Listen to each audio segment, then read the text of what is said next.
UAE പുതിയ fine updates വന്നു. Khaleej ടൈംസിൽ already വന്നതാണ്. വീണ്ടും അപ്ഡേറ്റ് വന്നത് കണ്ടപ്പോൾ എനിക്ക് ഭയങ്കര ഹാപ്പിയാണ്. പേഴ്സണലി എനിക്ക് ഭയങ്കര ഹാപ്പിയായി. സത്യം പറഞ്ഞാൽ എനിക്ക് അലർജി ഇഷ്യൂസൊക്കെ ഉള്ളതാണ്. ഈ പാർക്കിലൊക്കെ വന്ന് കുട്ടികൾ ഉണ്ടാവുന്ന പാർക്കിലും കുട്ടികൾ ഉള്ള ഏരിയയിൽ നിന്ന് സ്മോക്ക് ചെയ്ത് കഴിഞ്ഞാൽ 5,000 ദിർഹംസ് വരെ അതിൽ കൂടുതലോ ഫൈൻ കിട്ടാൻ ചാൻസ് ഉണ്ട്.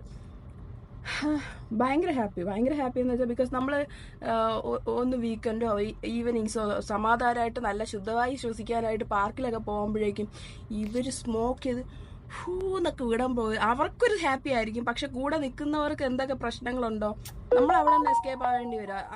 അത് ഭയങ്കര ഹാപ്പിയായി. മീൻസ് അവർക്ക് ഫൈൻ കിട്ടണം. അവർക്ക് സ്മോക്ക് ചെയ്യാൻ വേണ്ടിയിട്ട് സെപ്പറേറ്റ് എന്തെങ്കിലും സ്ഥലം ഉണ്ടെങ്കിൽ അവിടെ പോയിട്ട് സ്മോക്ക് ചെയ്യട്ടെ. നമ്മളെപ്പോലെയുള്ള പാവങ്ങൾ ഇതേപോലെയുള്ള സ്ഥലങ്ങളിൽ വന്നിരുന്ന് സന്തോഷവും സമാധാനവും കിട്ടാൻ വേണ്ടി വന്നിരിക്കുമ്പോഴേക്കും ഇവിടെ വന്ന് സിഗരറ്റ് വലിച്ചു വിടുന്നത് അത്ര ശരിയാണോ? അത് നന്നായിട്ടുള്ള ടൊബാക്കോ അതൊക്കെ സെയിൽ ചെയ്യുന്നവർക്ക് 15,000 ദിർഹംസോ കേസാവും, ജയിലിൽ പോകേണ്ടിയൊക്കെ വരും. നന്നായി വളരെ നന്നായി. ഭയങ്കര ഹാപ്പി.